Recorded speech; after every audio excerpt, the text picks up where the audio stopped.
Question: why was the 1960 presidential election so important?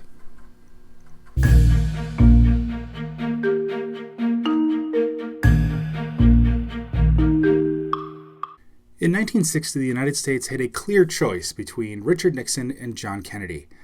And yet, the two men are very similar in a lot of ways. Let's start with John Kennedy.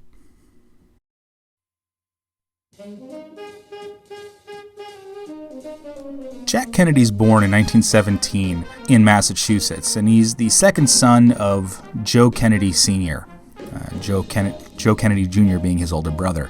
Joe Kennedy Sr. is one of the more interesting individuals you will run across, mainly because he makes his money illegally by selling booze during Prohibition, and then he takes that money and he invests it in banking, real estate, and the stock market.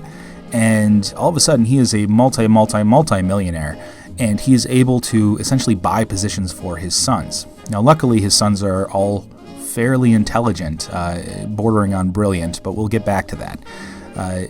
His sons, by the way, he has 4 of them. Joe Jr., the oldest, then Jack, then Bobby, or Robert, and the youngest son is Ted, or Edward. Rosemary is his only daughter. The 4 sons, 3 of the 4 sons will go into politics. Joe Jr. is never allowed to because he dies way too young. But we'll come back to that. Joe Jr., though, was supposed to be president. That was Joe Sr.'s wish for him, and that Jack, Bobby, and Ted would back up their older brother. Getting back to Jack now, he goes to school, and the whole point of him going to school was for him to go to Harvard. He does a number of things while at Harvard. He plays football, he golfs, he swims. He loves swimming, and that actually will help him later on in life. But his teachers all said he never worked to his potential. He always never really gave what he could. He was smarter than what he was letting on, which I think is it happens to a lot of students who are not necessarily pushed. That said, he did excel in his extracurriculars, including writing. He discovers he loves writing, and he writes for the Harvard Crimson, one of the more influential student newspapers in the country at that time and today. And then in 1937, Joe Sr. encourages Joe Jr. and Jack to tour Europe because, in his words, they're not going to see Europe like it was in 1937 for much longer. It was Joe Sr.'s opinion that war was going to come back to Europe, and of course 2 years later it does. In that war, both Joe Jr. and Jack fight. Joe Jr. is a pilot, and Jack is a naval officer. Jack actually had to get his father to get him into the active service. Joe Sr. originally had bribed a number of people to make sure that his son, who had some medical issues, wasn't going to see active duty, and John felt really bad about this, and so Joe Sr. had to go back to those same people he had bribed to keep him out of the war to get him into it, which I always get a kick out of, is don't bribe people. Now, we'll get back to Joe Jr. in a second, but Jack actually gets commissioned to a PT boat. Now, PT boats were an interesting concept in World War II. Essentially, they were a cheap way for the U.S. to combat Japanese ships. And it was because of these boats that Jack ends up with one of his more famous episodes in World War II. As you can see from the picture here, the Japanese ship actually sinks the PT-109 by cutting it in half. It rams it and cuts it in half. It doesn't torpedo it, it doesn't bomb it, it doesn't mine it. It literally cuts it in half, which leads a number of people to wonder what exactly was Jack doing while commander of the boat. What he does after is impressive. He actually takes his crew and he gets them to a nearby island, and then, using his swimming background from his Harvard days, he swims from island to island to try to find food for them, essentially gathers coconuts. And then he continues to swim from island to island in order to find someone to relay a message to the U.S. Navy. Unfortunately for Jack's brother, Joe, Joe Jr. is killed on a bombing raid against a German rocket site. Joe Sr. then tells Jack it's now his job to go into politics because Joe Jr. was supposed to be president. Jack's the next in line, so now it's Jack's turn. As far as politics go, Jack Kennedy jumps into it right away. The year after the war is over, Kennedy runs for Congress, and he wins. He remains a congressional member from 47 to 53, at which point he runs for Senate. And he's a senator from 1952 to 1961. So during the entirety of the Eisenhower administration, Kennedy is a senator from Massachusetts.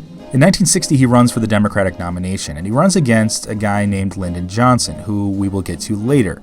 Johnson was himself a fascinating individual and will eventually become president, but he hated Kennedy. He hated the Kennedys pretty strongly. But in order to unite the party, Kennedy asked Johnson to be his running mate. And so Johnson and Kennedy, once Kennedy wins the Democratic nomination, he and Johnson are the Democratic ticket for 1960. Now let's take a look at Richard Nixon.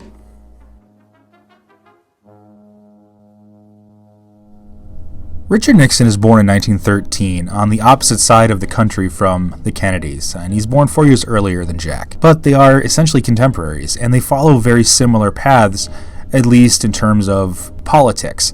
When it comes to their younger life, they are very different people. Richard Nixon grows up. He is the son of a man who has multiple jobs. Nixon's father was a farmer. He worked in an oil field, not as an owner, but he's working as general labor. And then he tries to run a gas station. It's a very difficult life for young Richard, who at 12 loses his younger brother Arthur, and then later on he loses his older brother Harold. It's really difficult for him. Richard also has to learn how to work hard himself, working as a carnival barker as a child. As far as his education goes, Nixon really wants to attend an Ivy League school, but he's unable to because his parents can't afford it, and so he ends up going to a place called Whittier College. While there, he plays football and basketball and starts a club called the Square Shooters. Basically, this is kind of an anti-elitist club. He also wins student presidency his senior year. He attends Duke School of Law on a scholarship after he graduates from Whittier College, which, if you know anything about graduate school, does not happen very often. When war breaks out, Nixon works for the OPA, the Office of Price Administration.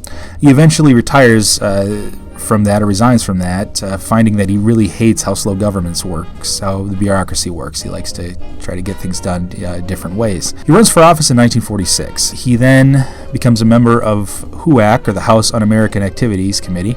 He runs for the Senate in 1950. Because of the tactics he uses, he's known as Tricky Dick. He basically sends out a bunch of flyers saying that women should stay in the home. In 1952, he's named as Dwight Eisenhower's running mate for the vice president, and there are reports of a slush fund. Now, Nixon claims it was a story put forward by communists to defame him, but it turns out he did have a slush fund. And so he goes on TV and gives one of the more odd and interesting performances you'd ever see.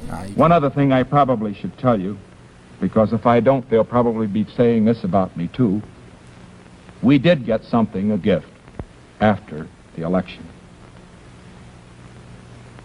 A man down in Texas heard Pat on the radio mention the fact that our two youngsters would like to have a dog.